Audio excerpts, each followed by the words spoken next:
नमस्कार, स्वागत है आपका अपना प्रदेश उत्तर प्रदेश उत्तराखंड में। मैं हूं सनी गंगासागर आपके साथ में। इस बुलेटिन में आपको दिखाएंगे दिन भर की वो खबरें जो सुर्खियों में छाई रही। लेकिन शुरुआत करेंगे सबसे पहले महाराष्ट्र से जुड़ी खबर से। बता दें कि महाराष्ट्र के राजनीतिक संकट के बीच शिवसेना के बागी विधायक एकनाथ शिंदे ने महाराष्ट्र के मुख्यमंत्री पद की शपथ ले ली है। वहीं बीजेपी नेता देवेंद्र फडणवीस ने महाराष्ट्र के उप मुख्यमंत्री के तौर पर शपथ ली है। दोनों ही नेताओं ने,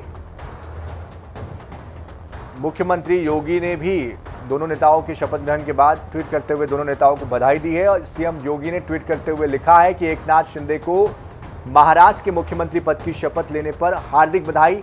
आपके कुशल नेतृत्व में राज्य सुशासन के सुपथ पर चलकर विकास के नए मानक स्थापित करेगा। वहीं उन्होंने देवेंद्र फडणवीस के डिप्टी सीएम बनने पर बधाई देते हुए लिखा, देवेंद्र फडणवीस को महाराष्ट्र के उप मुख्यमंत्री पद की शपथ लेने के लिए हार्दिक बधाई। मुझे पूर्ण विश्वास है कि आपके लोक कल्याणकारी प्रयास से राज्य सुशासन के सुपथ पर चलकर विकास के नए प्रतिमान स्थापित करेगा। योगी सरकार ने प्रदेश में सूक्ष्म, छोटे और मध्यम उद्योग लगाने वालों को प्रेरित करने के लिए बड़ा कदम उठाया है। प्रदेश सरकार ने 1,90,000 लाभार्थियों के बीच में 16,000 करोड़ रुपए का कर्ज वितरित किया। लखनऊ में सीएम योगी आदित्यनाथ ने लोक भवन में कुछ लाभार्थियों को लोन का चेक सौंपा। एमएसएमई योजना के तहत प्रधानमंत्री मुद्रा योजना, मुख्यमंत्री युवा स्वरोजगार योजना, ओडीओपी वित्त पोषण योजना के लाभार्थियों को इसका लाभ मिला। बता दें कि उत्तर प्रदेश सरकार की साल 2022-23 में 2,35,000 करोड़ का कर्ज देने की योजना है। और सीएम योगी ने कहा है कि प्रधानमंत्री नरेंद्र मोदी की प्रेरणा से प्रदेश के एमएसएमई सेक्टर को मजबूती देने के लिए सरकार ने बजट में बढ़ोतरी की है।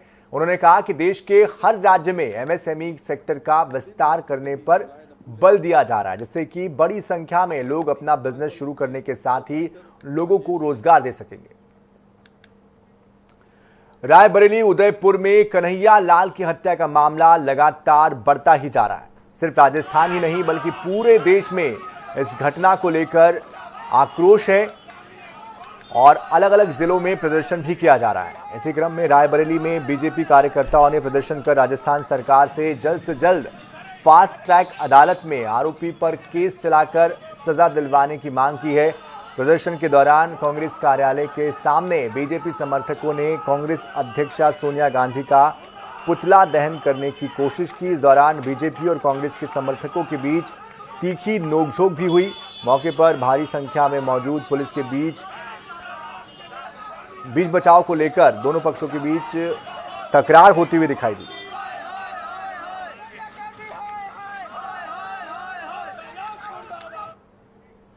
गोरखपुर नाबालिग लड़की से गैंगरेप के मामले में 3 आरोपी गिरफ्तार हुए हैं। पुलिस ने एक नाबालिग सहित 3 आरोपियों को गिरफ्तार कर लिया है। 27 जून को 5 युवकों ने नाबालिग के साथ रेप किया था।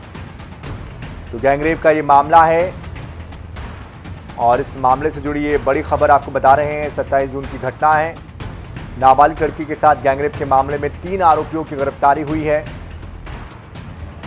पुलिस ने एक नाबालिग सहित 3 आरोपियों को गिरफ्तार किया। गाजियाबाद में सिटी के फ्लाईओवर पर एक बड़ी दुर्घटना हो गई और जिसमें 3 लोगों के पुल से नीचे गिरकर मौत हो गई। बता दें आपको कि बीती रात अनमोल नामक नगर निगम सफाई कर्मचारी फ्लाईओवर की झाड़ लगाकर सफाई कर रहा था और इसी बीच तेज बाइक पर सवार 2 युवक रजत और विशाल ने अनमोल को टक्कर मार दी, जिससे की वजह से तीनों ही फ्लाईओवर के नीचे जा गिरे। जहां पर मौके पर पहुंची पुलिस ने तीनों को स्थानीय अस्पताल में भर्ती कराया, जहां पर डॉक्टरों ने उन्हें मृत घोषित कर दिया। इस पूरी घटना को लेकर सीसीटीवी फुटेज भी सामने आए हैं और जिसमें कि लाइव सीसीटीवी में उन तीनों की फ्लाईओवर से नीचे गिरती हुई जो तस्वीरें हैं वो कैद हुई है। तस्वीरों में आप देख सकते हैं लाल घेरे में किस तरह से ये तीनों ही यहां से गिरते हुए दिखाई देते हैं।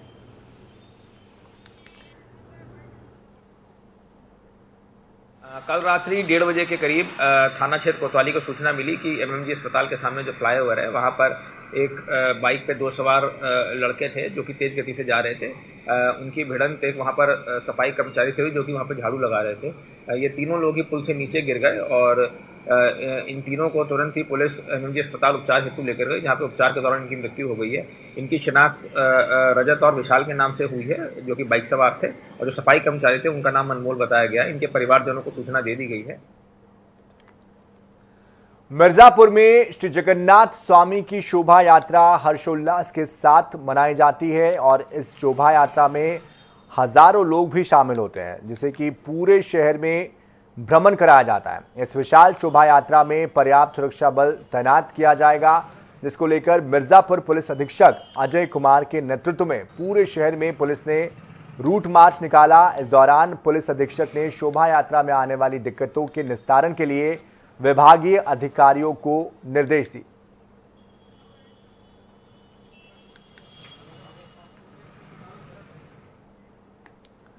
बढ़ते आगे, मुख्यमंत्री पुष्कर सिंह धामी के नेतृत्व में आज प्रदेश सरकार के 100 दिन पूरे हो गए हैं। सरकार के 100 दिन पूरे होने पर ग्राम्य विकास विभाग की ओर से कार्यक्रम का आयोजन किया गया। इस दौरान सीएम ने सरकार की 100 दिनों की उपलब्धियां भी गिनाई। इस मौके पर कैबिनेट मंत्री गणेश जोशी मौजूद रहे। लोगों के विचार लेकर सबके विचारों के आधार पर कमेटी एक ड्राफ्ट बनाएगी और सर्वसम्मति से जो ड्राफ्ट बनकर तैयार होगा, उत्तराखंड की सरकार उसको उत्तराखंड के अंदर लागू करेगी। उस दिशा में हम आगे बढ़ेंगे।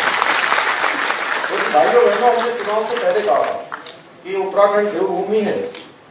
उत्तराखंड के अंदर प्रत्येक परिवार से कोई न कोई सेना में रहता है, कोई न कोई सेना में, किसी का बेटा सेना में है, किसी की बेटी सेना में है, कोई किसी के चाचा हैं, किसी के ताऊ हैं, मामा है, भांजा है, कोई सैनिक सेना में है, कोई अर्धसैनिक बलों में।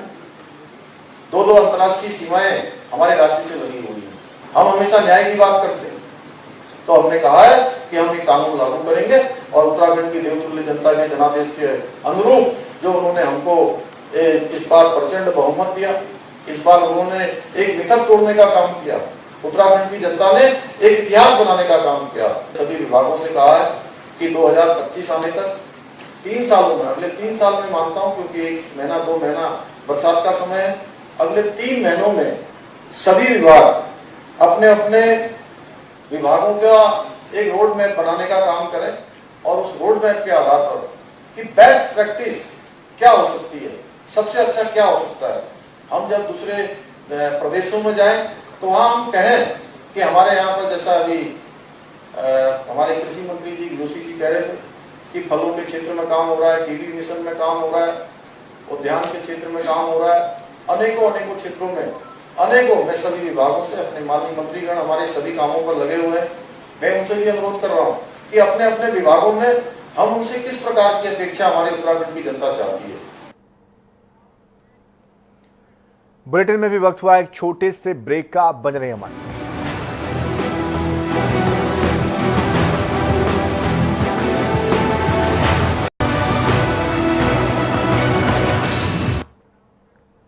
ब्रेक के बाद बढ़ते आगे। धामी सरकार अपने दूसरे कार्यकाल के 100 दिन पूरे होने का जश्न मना रही है। तो वही जिस तरह से उपलब्धियां धामी सरकार गिना रही, तो उधर विपक्षी जो पार्टियां हैं वो लगातार सरकार पर हमलावर है। विपक्ष का कहना है कि बीजेपी की डबल इंजन की सरकार पूरी तरीके से विफल हो चुकी है। विपक्ष का यह भी कहना है कि सिर्फ वादा करने से विकास नहीं हो जाता।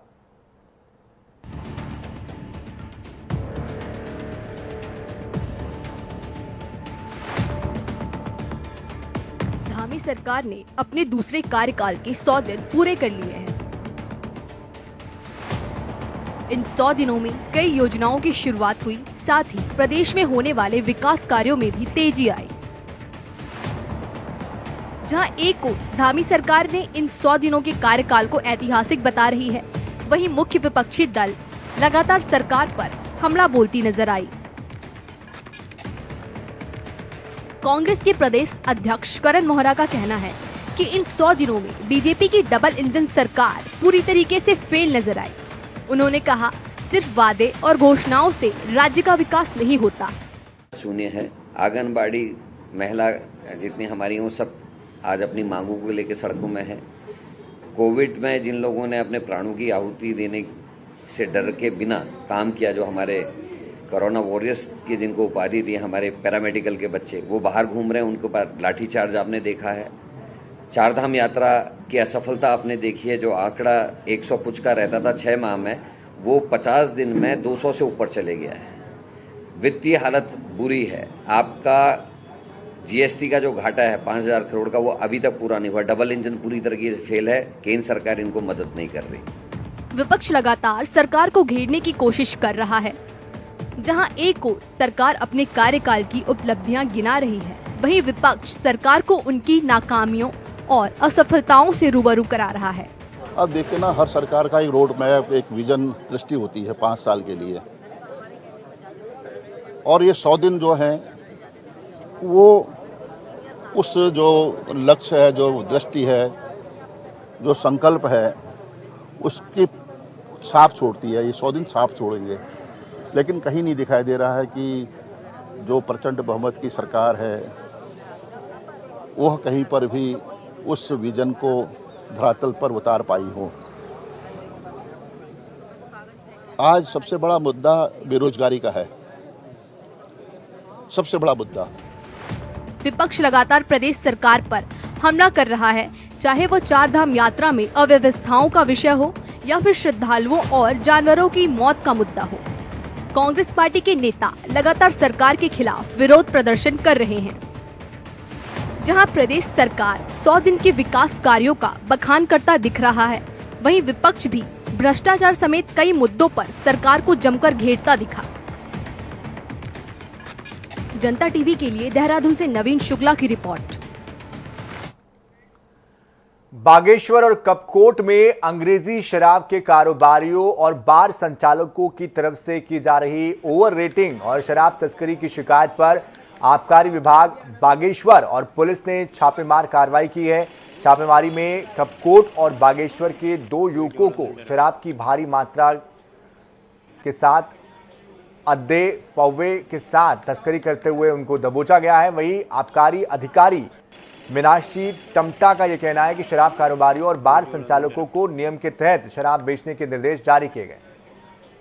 देसी और विदेशी मदिरा बागेश्वर में ओवर रेट की शिकायत आ रही थी, उसकी हमने जांच करवाई है और अभी कोई भी ओवर रेट का प्रकरण वहाँ पे हम नहीं मिला है और हमारे द्वारा जो है निरंतर फिर आगे भी कार्रवाई की जाएगी और हमारे द्वारा जो नियम है उनकी पूर्ण जानकारी अनुज्ञापी को दे दी गई है कि वो रेट लिस्ट लगा के रखे और जो निर्धारित एमआरपी है उसी पर बिक्री करे। अगर निर्धारित एमआरपी से अधिक पे बिक्री करते हुए अनुज्ञापी पाया जाता है तो उसके विरुद्ध आबकारी नीति के अनुरूप कड़ी कार्रवाई की जाएगी। उत्तराखंड में मानसून ने दस्तक दे दी है। मानसून आने से पहले ही प्रशासन की भी तैयारियां लगभग पूरी हो चुकी है। देहरादून में बरसाती मौसम के दौरान जलभराव की समस्या बनी रहती है।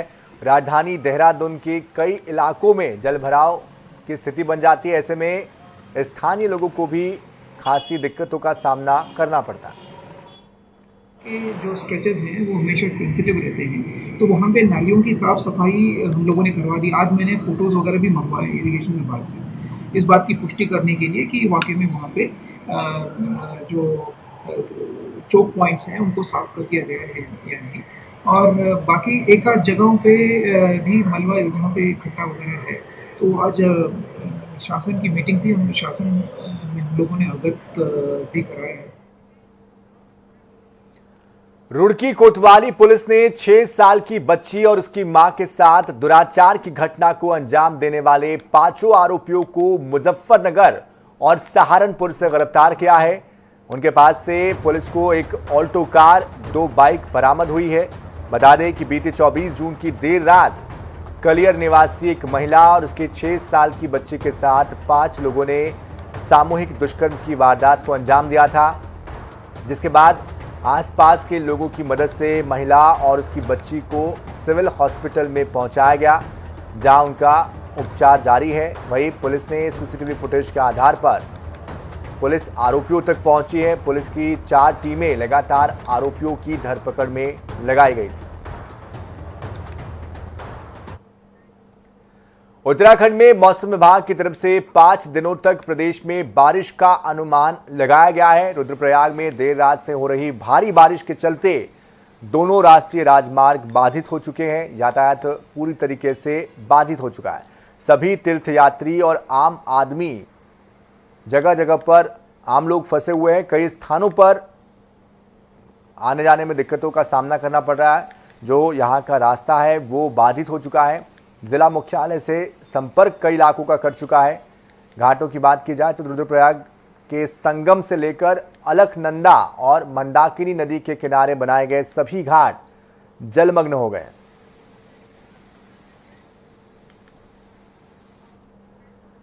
उत्तराखंड में मानसून की दस्तक हो चुकी है और जिसमें कि आपदा प्रबंधन विभाग की तरफ से जो तैयारियां है वो भी पूरी दिख रही है। आपदा प्रबंधन विभाग के सचिव रंजीत सिन्हा ने कहा है कि अकेले आपदा प्रबंधन विभाग की तैयारी नहीं होती है बरसात में, बल्कि सभी विभागों के साथ आपस में कोऑर्डिनेट करते हुए आपदा से निपटने के लिए काम किया जाता है। कहीं भी कोई भी चीज़ की आवश्यकता होती है तो उसको हमको कोऑर्डिनेट करना, कहीं हेलीकॉप्टर की ज़रूरत है या कहीं पर इमीडिएट कुछ मैन पावर, आर्मी से हमको कोऑर्डिनेट करना है, पैरामिलिट्री से कोऑर्डिनेट करना है, एनडीआरएफ की डिप्लॉयमेंट की बात है, तो उसमें फिर आपदा विभाग हम तो इस तरह से हमारी तैयारी है। हमने हर तरह जगह से, जहाँ से भी सेंट्रल एजेंसी से लेकर के एनडीआरएफ, आर्मी, पैरामिलिट्री से हमारा कोऑर्डिनेशन बैठक हमारी हो गई है और वो पूरी तैयार है। कहीं भी आवश्यकता पड़ती है तो जैसे एनडीआरएफ का 5 जगह का स्टेशन किया हुआ 5 जगह पे, और उसके अलावा उन 5 जगहों से जहाँ जहाँ जरूरत पड़ेगी वहाँ उनको भेजा जाएगा। मेन उनका हेडक्वार्टर गदरपुर में है। इसके अलावा और भी आवश्यकता होगी तो एसडीआरएफ के भी हम डिप्लॉयमेंट को रीस्ट्रक्चर कर रहे हैं। कई जगह जैसे बागेश्वर में सिर्फ 4 हैं एसडीआरएफ के जवान। तो इसी के साथ इस बुलेटिन में फिलहाल इतना ही। ताज़ा खबरों के लिए, अपडेट्स के लिए आप बने रहिए जनता टीवी के साथ। नमस्कार।